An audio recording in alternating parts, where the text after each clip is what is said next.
Hello everyone, welcome to the commerce achiever platform. आज की इस इनकम टैक्स सीरीज के जो सेशन है उसमें हम डिस्कस करने वाले हैं हमारा सेक्शन 80 ये किसे डील करता है। अगर आप घर परचेज करना चाहते हैं यानी हाउस प्रॉपर्टी परचेज करना चाहते हैं, उसके लिए आपने लिया है लोन और लोन पे आप पे करते हैं इंटरेस्ट। तो इस इंटरेस्ट के पोर्शन पे आप कैसे अपनी टैक्स लाइबिलिटीज को जो है रिड्यूस कर सकते हैं इस डिडक्शन की मदद से। देखिए, कभी भी हमें कोई ह्यूज बाइंग, कोई बड़ी बाइंग करनी है ना, उसके लिए सबसे इंपॉर्टेंट क्या है? Back planning. बैक प्लानिंग यानी आपने बैकवर्ड सोचना है कि टैक्सेशन का इम्पैक्ट क्या रहेगा, फिर आप फाइनेंस का आप कैसे प्लानिंग कर रहे हो, उसके अकॉर्डिंग आप फाइनेंस प्लानिंग करेंगे and then we can go accordingly. तो चलिए हम प्रैक्टिकल अप्रोच पे सुना कनेक्ट होंगे, डिस्कस करते हैं हमारे आज के प्रोविजन को। Section 80 of income tax act, ठीक है।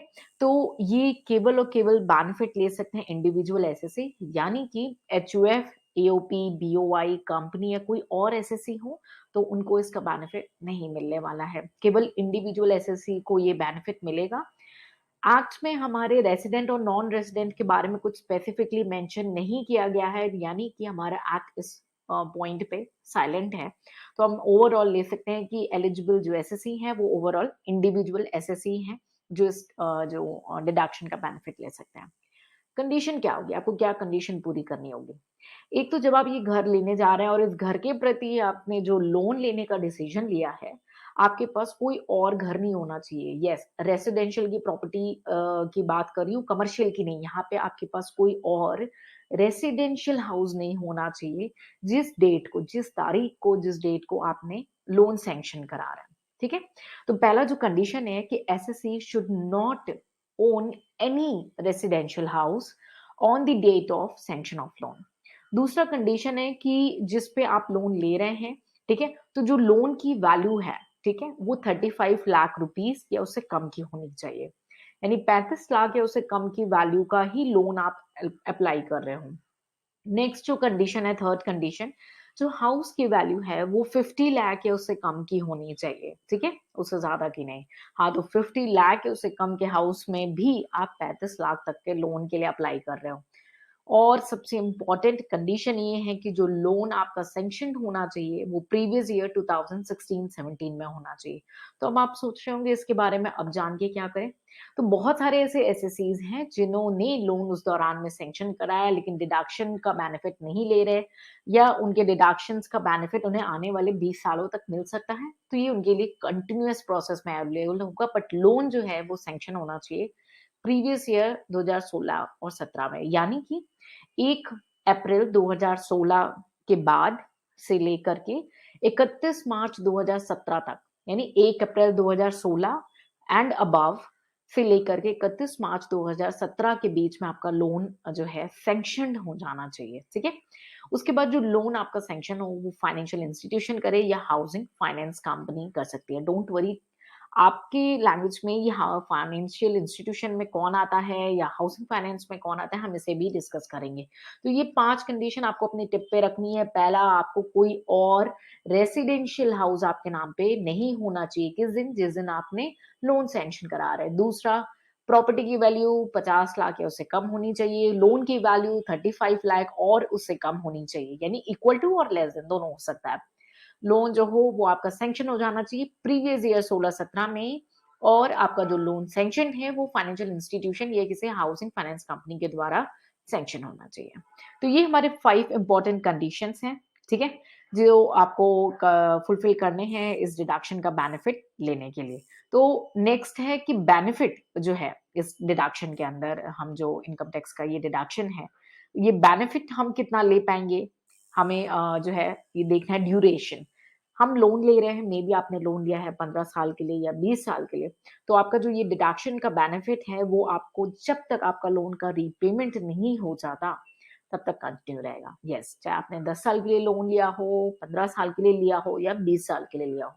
So the benefit of deduction under this section would be available till the repayment of loan continues. कई बार ना इनकम टैक्स में कुछ चेंजेस रेट्रोस्पेक्टिव आ जाते हैं, यानी बैक डेट से आ जाते हैं। तो हो सकता है ये जो प्रीवियस ईयर की कंडीशन है 16-17 वो आगे कहीं बढ़ा दी जाए या कुछ सेक्शंस में कुछ और अपडेट लिया जाए, तो इन चेंजेस या अपडेट्स के लिए आप हमारे साथ जुड़े रहें, जिन्हें हम टाइम टू टाइम इस प्लेटफॉर्म पे कवर अप करेंगे। तो डिडक्शन का बेनिफिट आप 15 साल, 20 साल, जितने साल में अपने लोन रीपे कर रहे हैं, तब तक आप इसका बेनिफिट ले सकते हैं। कितने अमाउंट का डिडक्शन आपको अलाउ है? तो जो मैक्सिमम अमाउंट है इस सेक्शन के अंदर वो है 50,000 रुपीज, जिसका डिडक्शन आपको अलाउड है।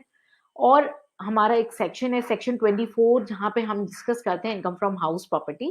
तो आप दोनों का बेनिफिट ले सकते हैं। जी हाँ, अगर आप जो है इनकम फ्रॉम हाउस प्रॉपर्टी में भी आपकी हाउस प्रॉपर्टी दिखाई जा रही है, तो वहाँ पे जो डिडक्शन की लिमिट है 2 लाख रुपए तक की आज एज़ ऑन टुडे, तो आप उसका भी बेनिफिट लेंगे। उसका बेनिफिट लेने के बाद जो भी बचता है, उसके बाद आप 80EE का भी बेनिफिट ले सकते हैं, यानी ये एडिशनल बेनिफिट है, ठीक है?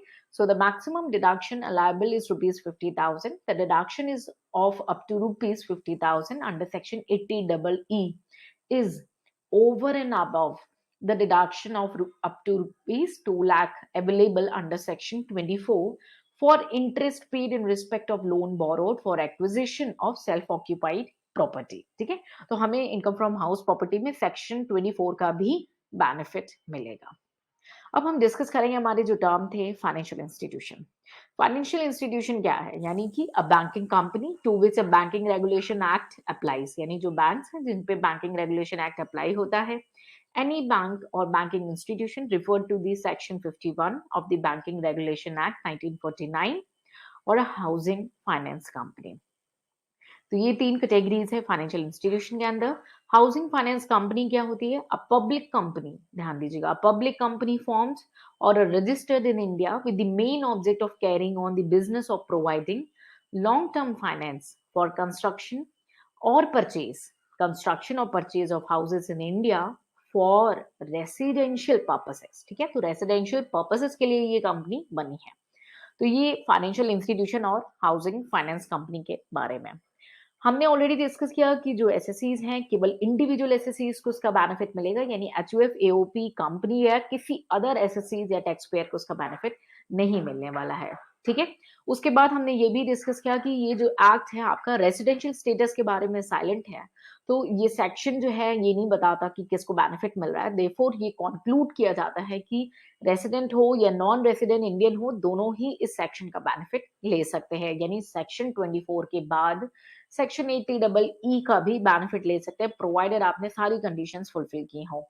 उसके बाद कई बार ऐसा होता है कि एक इंडिविजुअल जो है अपने स्पाउस के साथ मिलकर के कोई हाउस बाय करते हैं और साथ ही मिलके लोन भी उठाते हैं, यानी ज्वाइंट ओनरशिप होती है, ज्वाइंट लोन होता है। तो उस केस में भी ये एक्ट जो है कुछ ऐसा स्पेसिफाई नहीं किया, तो इंडिविजुअल जो डिडक्शन क्लेम कर रहे हैं वो ज्वाइंटली भी कर सकते हैं और सिंगली भी कर सकते हैं। यानी अगर ज्वाइंटली ओन किया गया है अपने स्पाउस के साथ, दोनों पे कर रहे हैं लोन के इंस्टॉलमेंट्स को, तो दोनों ही इसका बेनिफिट ले सकते हैं।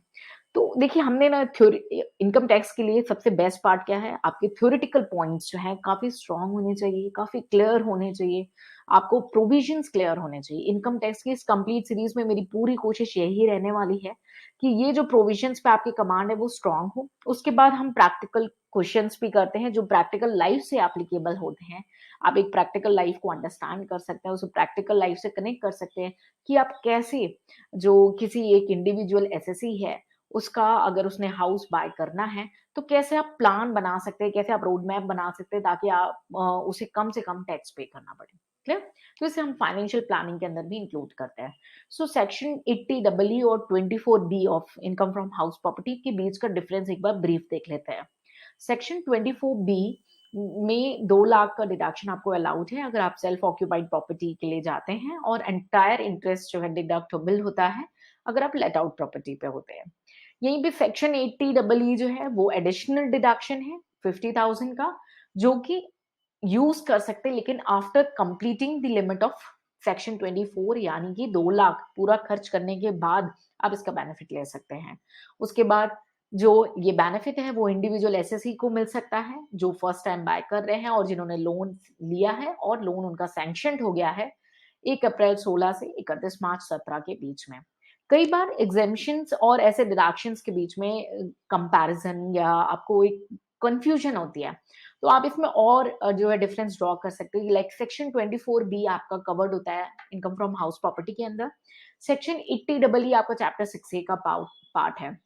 उसके बाद जो सेक्शन 24 बी है, ठीक है, उसमें 2 लाख की जो लिमिट है वो ओवरऑल लिमिट है, और 80 डबल ई जो है वो एडिशनल लिमिट है after exhausting. Section 24 be income from house property आप पहले क्लेम करते हैं, 80 डबल ई आप 24 बी के एग्जॉस्ट होने के बाद ही क्लेम कर सकते हैं। तो ऐसे कई सारे आप डिफरेंसेस ड्रॉ कर सकते हैं और अपनी कंफ्यूजन को दूर कर सकते हैं। इनकम टैक्स की इस कंप्लीट सीरीज का आप मैक्सिमम बेनिफिट लें। कंटेंट हिंदी और इंग्लिश दोनों ही मीडियम में अवेलेबल है। जो रीडर को सूट करता है उस मोड पे इस कंटेंट को रीड कर सकते हैं, इन सेशंस का मैक्सिमम बेनिफिट ले सकते हैं। मेरी पूरी कोशिश यही है कि जो आपको ट्रू नॉलेज है वो कंप्लीट आपको यहाँ से मिले, आपकी अंडरस्टैंडिंग स्ट्रांग हो और प्रैक्टिकल एग्जीक्यूशन भी स्ट्रांग हो, जिसे हम time to time separate sessions के थ्रू न्यूमेरिकल को भी या इंडिविजुअल केस स्टडीज को भी डिस्कस करते हैं। सो अगर आपको सेशन से हेल्प मिलता है तो stay connected with us and keep sharing. And अगर कोई क्वेरी है तो उसे अपने साथ घर लेके नहीं जाएंगे, कमेंट सेक्शन में पूछ के क्लियर करेंगे। मिलेंगे नेक्स्ट सेशन में, कुछ नया सीखेंगे। Till then take care, bye bye and जय हिंद।